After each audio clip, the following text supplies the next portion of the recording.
సుఖం శయానం నిలయే నిజేపి నామాని విష్ణోః ప్రవదంతి మర్త్యాః తే నిశ్చంతం తన్మయతాం వ్రజంతి గోవింద దామోదర మాధవేతి.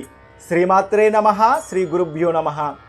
శ్రీకృష్ణ భగవానుడు అనుగ్రహించినటువంటి అద్భుతమైన భగవద్గీత శ్లోకాలలో ఉన్న అర్థాలను మనం సరళమైన భావంతో అనుభవిస్తూ వస్తున్నాం. అందులో 2వ అధ్యాయం సాంఖ్యయోగం. ఇందులో మనం ఏ సందర్భంలో ఉన్నాం? శ్రీకృష్ణ భగవానుడు అర్జునుడికి జీవాత్మతత్వం గురించి వివరిస్తున్న సందర్భంలో ఇది 22వ శ్లోకం. వాసాంసి జీర్ణాన్ని యదా విహాయ నవాని గృహ్ణాతి నరోపరాణి తదా శరీరాన్ని విహాయ జీర్ణాన్ని అన్యాని సంయాతి నవాని దేహి.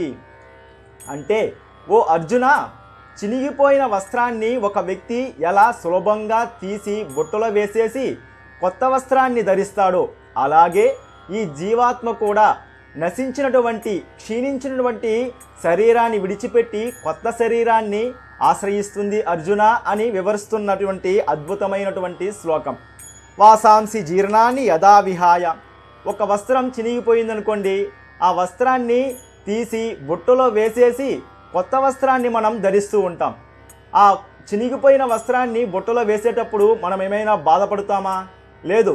ఇన్ని సంవత్సరాలు మనకు ఈ వస్త్రం ఉపయోగపడింది అని బాధపడుతూ వేసేస్తామా?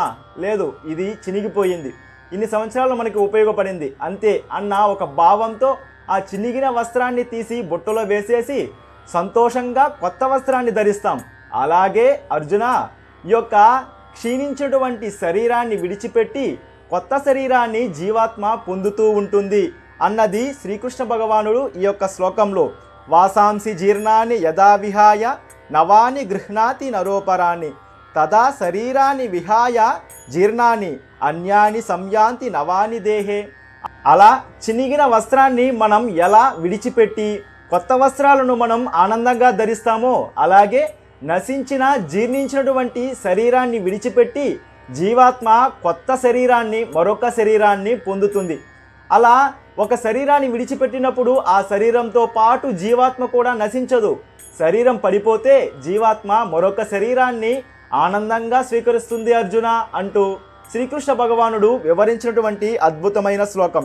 ఇంకా అర్జునుడికి శ్రీకృష్ణ భగవానుడు ఏం చెప్పాడు అన్నది మరొక భాగంలో తెలుసుకుందాం. కృష్ణాయ వాసుదేవాయ దేవకీ నందనాయ చ నందగోపకుమారాయ గోవిందాయ నమో నమః. శ్రీమాత్రే నమః. శ్రీ గురుభ్యో నమః.